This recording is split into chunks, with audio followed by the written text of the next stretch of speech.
Welcome to Food-Farrell A&L. Guys, I'm going to be cutting up some green mangoes as my prep for something that I'm going to be making for y'all.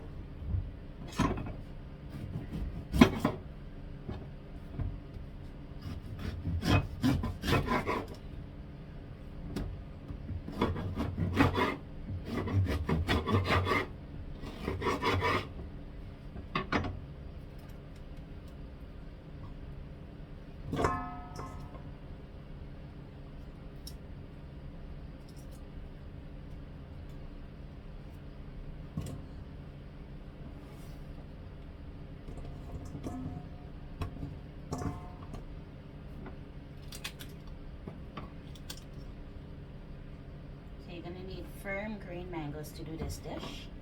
So I will do the prep for you and show you how to cut up green mangoes. Just cut it up like these, guys. Nice pieces.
To remove the pit or the core of the seed. Those are what I'm removing.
guys, this is what it looked like when you chop up the green mangoes. So now I'm going to put them to boil, and I will be right back to show you what I do with them. Thank you so much for watching. Cutting of green mangoes.